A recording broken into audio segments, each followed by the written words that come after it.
అత్యంత ప్రియమైనటువంటి దేవుని పిల్లలారా, ప్రియా స్నేహితులారా, ప్రభువైన యేసుక్రీస్తు నామం పేరట మీ అందరికీ శుభాభివందనములు. మరణాతా షలోం. ఒక వాక్య భాగమును చదువుకుందాము. కీర్తనల గ్రంథము 119వ అధ్యాయము 50వ వచనం నేను చదువుతున్నాను, చూడండి. నీ వాక్యము నన్ను బ్రతికించి ఉన్నది, నా బాధలో ఇదే నాకు నెమ్మది కలిగించుచున్నది. ప్రార్థన. మహోన్నతుడా, మహనీయుడా, మంచి బోధకుడా, గొప్ప దేవుడా, కనికరపూర్ణుడా, నీ ప్రజలకు కావలసిన మాటలు నా నోట ఉంచండి. ఇర్మియా నోట మీ మాటలు ఉంచినట్టు నా నోట మీ మాటలు ఉంచండి. పౌలు గారు బోధిస్తుండగా లూదియా హృదయము తెరిచినట్లు వాక్యం వెల్లడవుతుండగానే అందరి హృదయములు తెరవబడాలి. నీ వాక్యపు శక్తి, అయా కాంతి, శాంతి, సమాధానం, స్వస్థత, వెలుగు నీ బిడ్డ అనుభవించాలి. కృపనిమ్మని వాక్యమయ్యున్న మంచి బోధకుడైన యేసు నామమున ప్రార్థిస్తున్నాను పరమ తండ్రి, ఆమేన్. ప్రియమైనటువంటి దేవుని పిల్లలారా, వాక్యానికి అంత శక్తి ఉందా, లేదా దేవుని మాటకు అంత శక్తి ఉందా అనే అంశం మీద ఈరోజు మీతో నేను మాట్లాడాలని దేవుని ఆత్మచేత ప్రేరేపించబడుతూ ఈ అంశాన్ని మీ ముందుకు తీసుకొస్తున్నాను. చాలామంది అంటారు, మీ దేవుడు అంత గొప్పవాడా? యేసు ప్రభు మాటలో అంత శక్తి ఉందా? ట్యాబ్లెట్లకి, డాక్టర్లకి తగ్గని జబ్బులు కూడా మీ దేవుడు మాట ద్వారా జరిగిపోతుందా? మీ దేవుడు ఒక మాట చెబితే అన్ని కార్యాలు అయిపోతాయా? అంత శక్తి ఉందా? వాక్యం విని బ్రతికేశారంటున్నారు, వాక్యంలో అంత శక్తి ఉందా అని కొంతమంది వ్యంగ్యాస్త్రాలు విసురుతున్న వాళ్ళు చాలామంది కనబడుతున్నారు, వినబడుతున్నాయి మాటలు. అందుకే నా అనుభవంలో నుంచి కూడా కొన్ని మాటలు వాక్యాన్ని జోడించి చెబుదామని ఆశపడుతున్నాను. వాక్యానికి అంత శక్తి ఉందా? ఉంది. ఎంత శక్తి? ఒక మనిషిని బ్రతికించే అంత శక్తి వాక్యానికి ఉంది. బాధలలో మునిగిపోయినోడికి ఓదార్పునిచ్చే శక్తి వాక్యానికి ఉంది. సమస్యలతో సతమతమైపోయి డ్రగ్స్కి, తాగుడికి బానిసైపోయి డిప్రెషన్లోకి వెళ్ళి జీవితాలను పాడు చేసుకున్న వారిని దర్శించి వారి మూలుగుల్లోకి సైతము దూరగలిగి వారి హృదయంలోకి నొచ్చుకుని వెళ్ళి వారి హృదయాలని, బ్రతుకులను మార్చి బ్రతికించే శక్తి వాక్యానుకున్నది. ఎస్, వాక్యం బ్రతికించడం ఏంటండి? దేవుని మాట బ్రతికించడం ఏమిటండి? ఏం మాట్లాడుతున్నారంటే, ఇక్కడ భక్తుడు చెప్పాడు, నేను కూడా కొన్ని మాటలు నా అనుభవంలో చెప్తాను. ఇక్కడ 119వ కీర్తన 50వ వచనం మళ్ళా చదువుతున్నాను, చూడండి. నీ వాక్యము నన్ను బ్రతికించి ఉన్నది, నా బాధలో ఇదే నాకు నెమ్మది కలిగించుచున్నది. వాక్యానికి మనిషిని బ్రతికించే శక్తి ఉందా? ఎస్, ఉన్నది. బాధల్లో ఉన్నవారికి నెమ్మదినిచ్చే శక్తి వాక్యానికి ఉందా? ఉన్నది.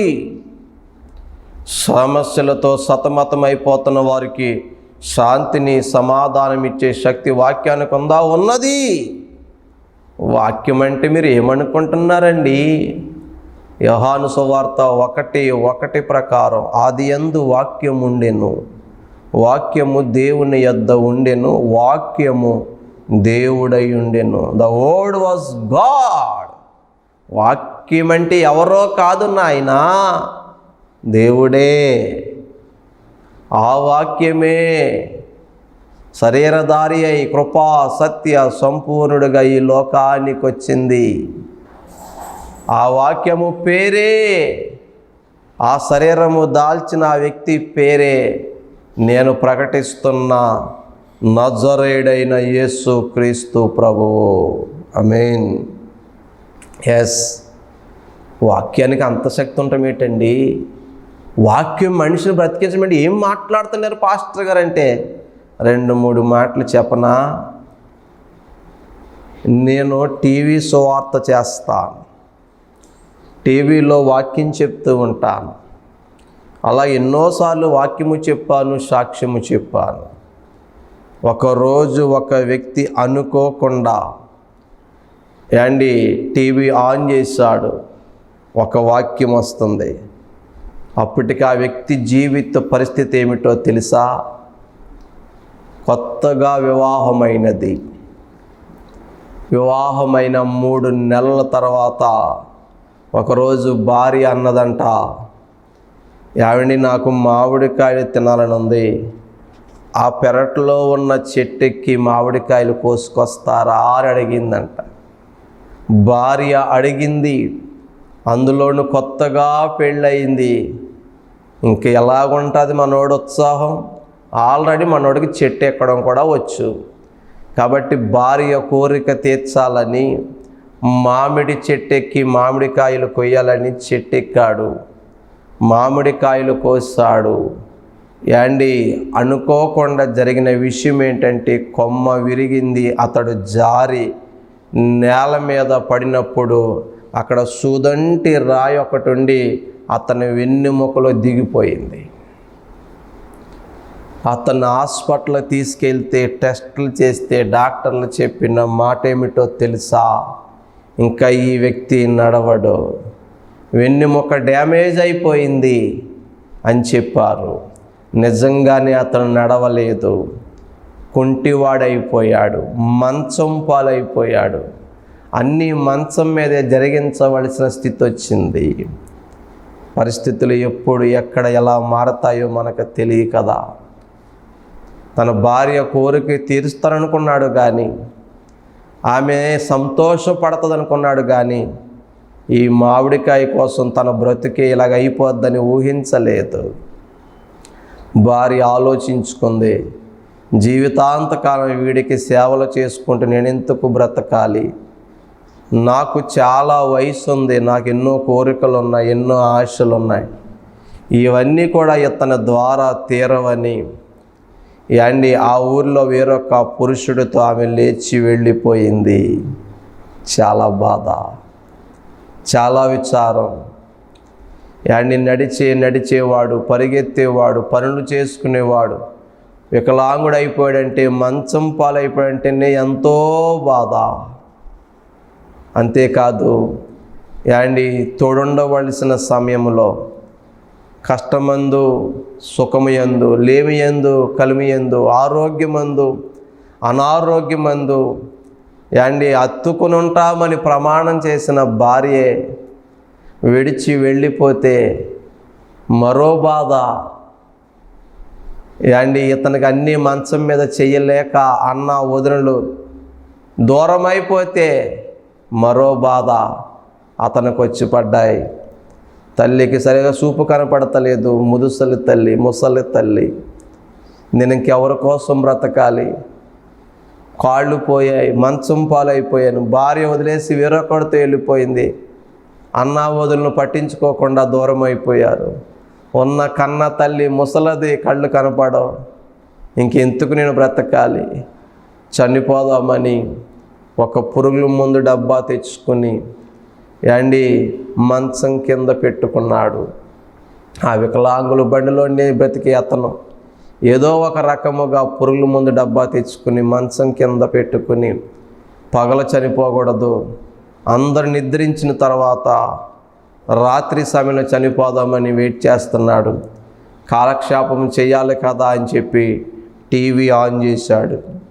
ఆ టీవీలో అనుకోకుండా ఒక ఛానల్ దగ్గర ఆగాడు. ఆ ఛానల్లో వస్తున్న వాక్యం, సహోదరుడా, నువ్వు సావవలసిన పని లేదు, నువ్వు చావవలసిన పని లేదు, ఎందుకు చనిపోవాలనుకుంటున్నావు? అందరు నిన్ను వద్దనుకున్నారా? అందరు నిన్ను విడిచి వెళ్ళిపోయారా? జీవితంలో ఓడిపోయావా? ఎందుకు చనిపోవాలనుకుంటున్నావు? నువ్వు చావవలసిన పని లేదు.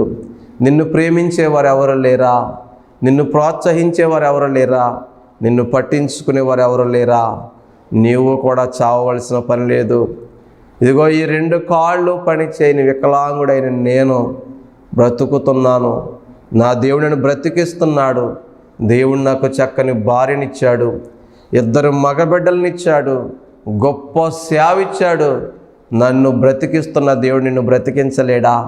ఇదిగో ఒకప్పుడు మంచం మీద చెవలాగా పడి ఉన్న నన్ను, ఆరిపోయిన నా దీపాన్ని వెలిగించిన దేవుడు ఇదిగో ఈరోజు సజీవుడిగా ఉన్నాడు. నన్ను నిలబెట్టిన దేవుడు, నన్ను బాగు చేసిన దేవుడు, నన్ను బ్రతికించిన దేవుడు, నన్ను సేవకుని చేసిన దేవుడు నేటికి సజీవంగా ఉన్నాడు. ఒకవేళ మీరు కూడా అటువంటి బాధల్లో ఉంటే చెప్తున్నాను, మీరు చావవలసిన పని లేదు. ఇటువంటి మాటలే వాక్యంలో వస్తున్నాయి, సాక్ష్యంలో వస్తున్నాయి. ఒక్కసారి ఆ ఛానల్ ఆపేశాడు. ఏమిటి ఈ వాక్యం చెప్పే పాస్టర్ గారికి 2 కాళ్ళు పని చేయవా? అయినా ఎంత సంతోషంగా ఎలా ఉన్నాడు, ఇలా మాట్లాడగలుగుతున్నాడు. చాలామందికి నేను వికలాంగుడని తెలియదు. కూర్చుని మాట్లాడుతుంటే వాళ్ళకి నా 2 కాళ్ళు పని చేయవని తెలియక కొంతమంది గర్వం అనుకుంటారు. లేదు, మీకు మరలా చెప్తున్నాను, నాకు 2 కాళ్ళు పని చేయు. గర్వముతో కూర్చుని మాట్లాడతలేదు, కాళ్ళు పని చేయక కూర్చుని మాట్లాడుతున్నాను. అయినా సంతోషంగా ఉత్సాహంగా మాట్లాడుతుంటే కాళ్ళు పని చేయకపోయినా ఎంత ఉత్సాహంగా ఉన్నాడు ఈ పాస్టర్ గారు.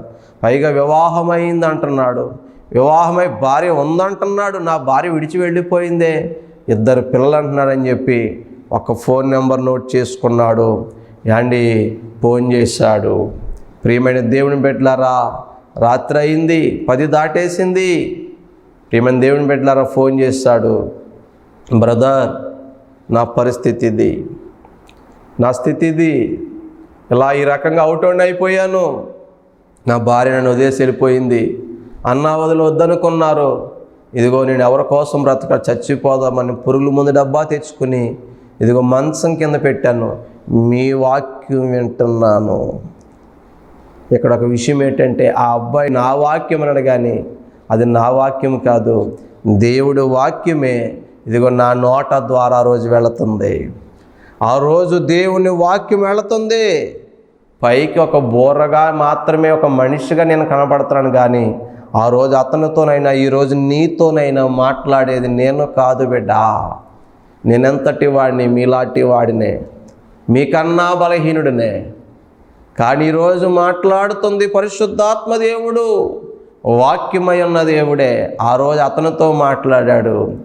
ఆ అబ్బాయి అంటున్నాడు, మీ వాక్యం విని ఇదిగో నేను చనిపోదామనుకుని నేను బ్రతికాను. మామూలుగా చచ్చిపోదామనుకున్నాను. 2 కాళ్ళు లేకపోయినా ఆయన బ్రతుకుతున్నాడు. నేనెందుకు బ్రతకూడదు? ఆయన బాగు చేసిన దేవుడు నన్ను బాగు చేయడంటావా? తెలుసుకుందామని ఫోన్ చేశానండి. బ్రదర్ గారు, పాస్టర్ గారు, మిమ్మల్ని బాగు చేసిన దేవుడు నన్ను బాగు చేస్తాడా? మిమ్మల్ని స్వస్థపరిచిన దేవుడు నన్ను స్వస్థపరుస్తాడా? నా బ్రతుకులో మరల వెలుగు వస్తుందా? నా జీవితం మారతాదా అని అడిగాడు. బ్రదర్, నా దేవుడు మంచివాడు, గొప్పవాడు, చాలా మంచోడండి ఆయన కదా. చాలా మంచోడు, చాలా చాలా గొప్పోడు, నేను నమ్మిన నా దేవుడు. అవునండి, చాలా మంచోడు. ఆ మాట చెప్పాను ఆయనకి. యేసుప్రభు మంచోడు బ్రదర్. నీ పాపాలు ఒప్పుకొని ప్రభు దగ్గర కన్నీరు కాచి ప్రార్థన చేయి. ఖచ్చితంగా దేవుడిని జీవితాన్ని మారుస్తాడు, బాగు చేస్తాడంటే మీరు ప్రార్థన చేస్తారా నా కోసం అన్నాడు. చేస్తాను బ్రదర్. అప్పుడప్పుడు ఫోన్ చేయొచ్చా? ప్రార్థన చేస్తారా? చేయి, ఫోన్ చేయి, ప్రార్థన చేస్తాను అండి. ఆ రోజు ప్రార్థన చేయించుకున్నాడు. అప్పుడప్పుడు ఫోన్ వచ్చేది. ఇలాగ నేను మల్కీపురం నుంచి ఫోన్ చేస్తున్నానండి, నా పేరు ఇదండి, అప్పుడు మాట్లాడాను కదంటే, ఓ గుర్తొచ్చింది బ్రదర్, ప్రార్థన చేయండి పాస్టర్. ప్రార్థన చేయించుకుంటూ ఉండేవాడు. కొంతకాలమైన తర్వాత మరలా ఫోన్ చేశాడు. ఆ ఫోన్లో అతను చెప్పిన మాట ఏంటి తెలుసా?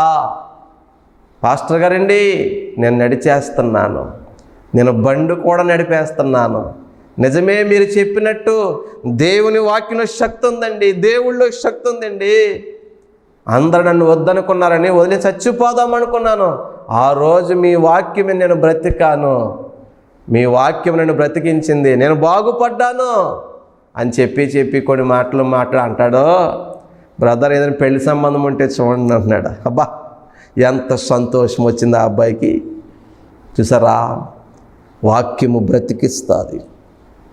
దావీదు భక్తుడు చెప్పడమే కాదు, నా అనుభవంలో చూసినటువంటి సాక్షులు ఎన్నో. మీకు మచ్చుకోడి చెప్పాను. ఎస్, ఎంత అద్భుతం. 119:50 మరలా చదువుతున్నాను చూడండి.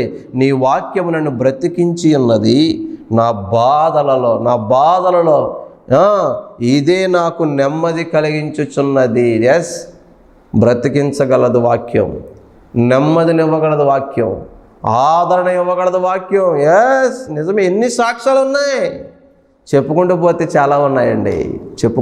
చాలా ఉన్నాయి. ఒక యజమానుడు చచ్చిపోయి అకస్మాత్తుగా హార్ట్ స్ట్రోక్తో ఆ కుటుంబం అన్యాయం పాలైపోయింది. 2 ఆడబిడ్డలు. ఆ స్త్రీ నెమ్మది లేక, మనశ్శాంతి లేక ఇలాగైపోయింది. మా ఆయనగారు ఉన్నప్పుడు, లేదా పిల్లలు మా నాన్నగారు ఉన్నప్పుడు అందరూ వచ్చేవారు, బంధువులు ఉండేవారు. ఇప్పుడు ఎవరో పట్టించుకోవడం లేదు, నెమ్మది లేదు. ఆ పెద్ద అమ్మాయి అయితే డిప్రెషన్లోకి వెళ్ళిపోయింది, మానసిక రోగి అయిపోయింది. ప్రియమైన దేవుని బిడ్డలారా, ఆ కుటుంబం కూడా అలాగే అనుకున్నారు, చనిపోదామని. నెమ్మది లేదు జీవితంలో. ఎందుకు వచ్చిన బ్రతుకు అనిపించింది. ఇదే వాక్యం ఇలాగే టీవీలో వాక్యం చూసే వాళ్ళు నెమ్మది పొందారు, ఆదరణ పొందారు, ధైర్యపరచబడ్డారు, బలపరచబడ్డారు. ఎస్, నా భర్త లేకపోతే ఏంటి, ఆ వికలాంగుడైన డాక్టర్ బాబు పాస్టర్ గారికి తోడయ్యుండి అతను బ్రతికిస్తున్న దేవుడు, బలపరుస్తున్న దేవుడు మమ్మల్ని బలపరుస్తున్న ధైర్యము తెచ్చుకున్నారు. ఫోన్ చేశారు, ఈ రోజుకి టచ్లో ఉన్నారు, ప్రార్థనలు చేయించుకుంటూ ఉన్నారు.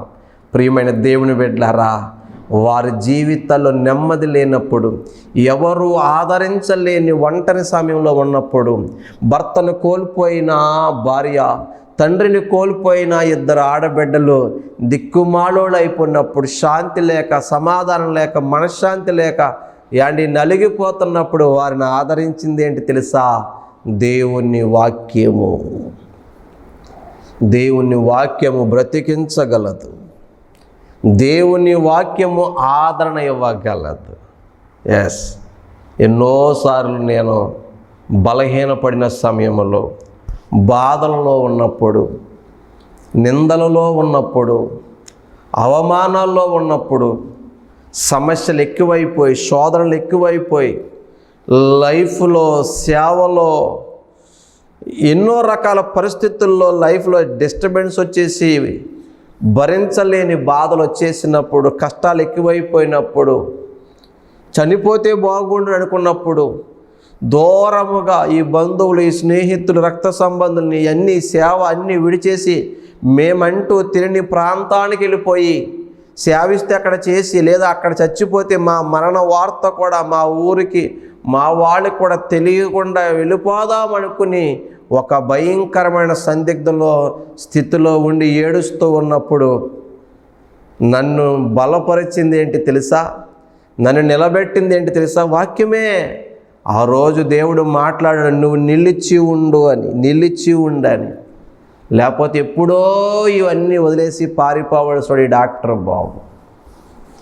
కానీ ఆ ఒక్క మాటే నన్ను ఈ రోజుకి నిలబెట్టింది. ఆయన ఏమన్నా తెలుసా?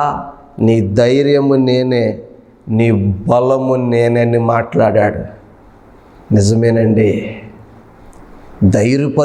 ధైర్యపరిచేవాడు దేవుడు. ఆయన మాటలు ధైర్యాన్ని ఇస్తాయి. ఎస్, నిజమండి, అనుభవపూర్వకంగా చెప్తున్నాను.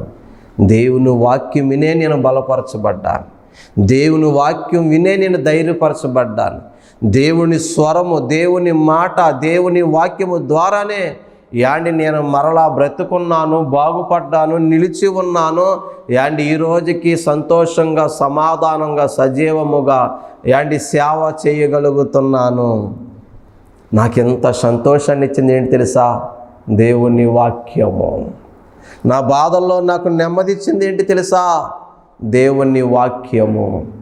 నాకు ఆదరించింది ఏంటి తెలుసా?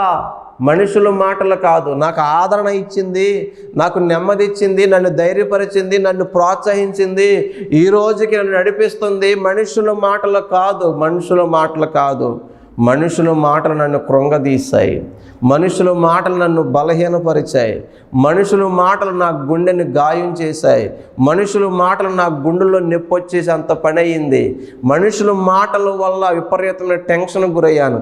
కానీ ఈ టెన్షన్లో, ఈ గుండెల్లో నొప్పి యాండి మనసుకు నెమ్మది మరలా ఎప్పుడొచ్చింది తెలుసా? ఈ నొప్పి, ఈ బాధలు, ఈ టెన్షన్లు పోయి దేవుని స్వరం విన్నప్పుడే, దేవుని మాట విన్నప్పుడే, దేవుని వాక్యం విన్నప్పుడే మరలా నాకు ధైర్యం వచ్చింది, బలం వచ్చింది, ఆదరణ వచ్చింది, నెమ్మది వచ్చింది, సంతోషం వచ్చింది.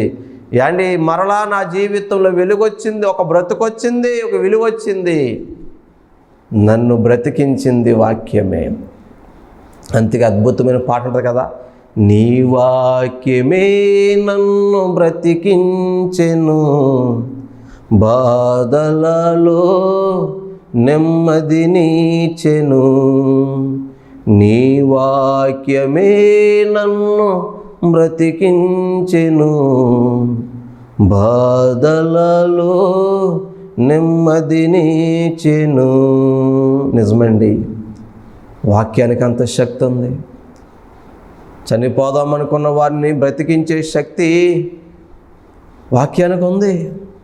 బాధల్లో కృంగి కృషించిపోతున్న వారికి ధైర్యాన్ని ఇచ్చే శక్తి వాక్యానికి ఉంది. వ్యసనాల చేత పాడైపోయిన వారిని బాగు చేసే శక్తి వాక్యానికి ఉందండి. పెదవేగి దగ్గర లక్ష్మీపురం అనేది ఒక ఊరు ఉంటుంది. అక్కడ వాక్యం చెప్తాకి వెళ్ళాను. ఒకసారి వాక్యం చెప్పేసాను, రెండోసారి మరలా పిలిచారు, అక్కడ మరలా వెళ్ళాను. కొంతకాలం తర్వాత నేను కారు దిగ్గానే 2 పురుషులు వచ్చారు. గబగబ రండి, మేము తీసుకెళ్తామని భుజాల మీద చేతులు వేసుకుని నన్ను నడిపించుకెళ్తున్నారు. వెళ్తూ వెళ్తూ వెళ్తూ ఉండగా ఒక అతను మాట్లాడుతున్నాడు, పాస్టర్ గారు మీరు ఫస్ట్ వచ్చినప్పుడు వాక్యం చెప్పారు కదా, గెరాషీనుల దేశంలో దెయ్యం పట్టిన వాడు చేసే చేష్టలుగా ఉంటాయి, తన్ను తాను గాయపరుచుకున్నాడని చెప్పారు కదా. ఎస్, ఆ దెయ్యం పట్టినోడిని తాగి తాగి నా జీవితాన్ని గాయపరుచుకున్నవాడిని నేను. తాగి తాగి నా భార్యను కొట్టినోడిని, తాగి తాగి ఇంట్లో ఉన్న వస్తువుల్ని పాడు చేసినోడిని, భార్యను ఏడిపించాను. ఒకప్పుడు నేను అందరికీ భయంకర వ్యక్తిగా ఉండేవాడిని, ఎవరికి ఉపయోగం లేని వ్యక్తిగా ఉండేవాడిని. ఆ రోజు మీరు విన్న వాక్యం బట్టి, ఇదిగో మగసిరితనం అంటే, మగాడంటే యాండి భార్యను బాధేసేవాడు మగాడు కాదు, భార్య కంట నీరు కన్నీరు పెట్టకుండా, కంటె తడి పెట్టకుండా చూసుకునేవాడు మగాడు, మగసిరి గలవాడు అన్నప్పుడు ఆ మాట నా గుండెని తగేసిందండి. నీ తాగుడు తాగి తాగి తాగి నీ అవయవాలు పాడైపోతే నిన్ను చూసుకునేది, నిన్ను పట్టించుకునేది నీ భార్యే, ఎవడో చూడడో. ఎందుకు నువ్వు తాగే డబ్బులతో నీ భార్యకి పెట్టుకుంటే, నీ బిడ్డలు పెట్టుకుంటే అది వారి జీవితంలో సంతోషం ఇస్తుంది. నువ్వు తాగితే నీ కుటుంబం పాడవుతుంది, నీ ఆరోగ్యం పాడవుతుంది మీరు చెప్పారు కదా బ్రదర్. నిజమే, అలాగే జరిగింది. నేను త్రాగినంత కాలం నా భార్యను కొట్టాను, నా భార్యను ఏడిపించాను, నా బిడ్డలకు మంచి ఫుడ్ పెట్టలేదు, మంచి చదువులు ఇవ్వలేదు. కానీ మీరు ఆ రోజు చెప్పిన వాక్యం విన్నాను, నాకెంతో నెమ్మది వచ్చింది. ఎందుకు ఈ తాగుడు, దీనివల్ల నాకు కలిసి వచ్చేది ఏంటి? ఈ తాగుడు వల్లే కదా మా అమ్మానాన్న దగ్గర నాకు విలువ లేదు, ఈ త్రాగుడు వల్లే కదా మా అన్న దగ్గర విలువ లేదు, ఈ త్రాగుడు వల్లే కదా నా భార్యకి నేను ఇష్టమవుతా లేదు, విలువ లేదు, ఈ తాగుడు వల్లే కదా నా బిడ్డలు నా దగ్గరికి రాలేకపోతున్నారు. నిజమే. ఒకవేళ డ్రింకర్స్ ఎవరైనా ఉంటే, తాగేవారు ఎవరుంటే మీరు ఎప్పుడైనా గమనించరు లేదో, నువ్వు తాగి తాగి విచ్చలవిడిగా ఏ గంజాయిలో, కైనీలో, తంబాకులో, పాను పరగలు నవ్వులు ఇంటికి వస్తే నీ దగ్గరికి పరుగు పరిన నీ బిడ్డలు నీ దగ్గరికి వస్తున్నారా? ఆలోచించి. అందరు నీకు దూరంగా ఉంటున్నారా, దగ్గరగా ఉంటున్నారా? ఆ బిడ్డ జీవితం అలాగే ఉండేదంట. ఆ రోజు ఆ వాక్యం విని అతను బ్రతుకు మారింది. వ్యసనపరుడు సంసారిగా, మంచి భర్తగా, మంచి తండ్రిగా మారాడు. ఆయన చెప్పాడండి సాక్ష్యం. నాకు ఎంతో ఆశ్చర్యం వేసింది, మరో పక్కన ఎంతో సంతోషం వేసింది. ఒక్క ప్రసంగం ఒక కుటుంబాన్ని మార్చేసింది, ఒక వ్యక్తి జీవితాన్నే మార్చేసింది. అండ్ ఒక ఆడబిడ్డకు ఒక మంచి భర్తగా మారడానికి అవకాశం వచ్చింది, బిడ్డలకు ఒక మంచి తండ్రిగా మారడానికి అవకాశం వచ్చింది, మంచి కొడుకుగా మారాడు, మంచి బ్రదర్గా మారాడు. ఆ పక్కన అన్నయ్య అక్కడ నిజమండి ఇటు చెప్పింది, వీడు చాలా భయంకరంగా ఉండేవాడండి మా తమ్ముడు, చాలా బాధపడేవారు వీడి కోసం, ఎన్నో గొడవలు అయిపోతూ ఉండేవాడి వీడి కోసం. కానీ ఇప్పుడు ఈడెంతో మంచోడైపోయాడండి. ఈరోజు మీరు వస్తున్నారని తెలిసి పొద్దునుంచి పనిలో కూడా వెళ్ళలేదు, ఇక అన్ని పనులు చేశాడండి. మరలా మీరు ఈరోజు ఏం చెప్తారా అని యాండి వాళ్ళ కుటుంబంతో సహా వచ్చారండి. చూసారా, వాక్యానికి అంత శక్తి ఉందా అని హేళన చేస్తున్న వారులారా, ఎస్, వాక్యానికి, దేవుని మాటకే శక్తి ఉన్నదే. మరణిస్తున్న వారిని, చచ్చిపోదాం అనుకున్న వారిని, ఎంతోమందిని బ్రతికించింది వాక్యం.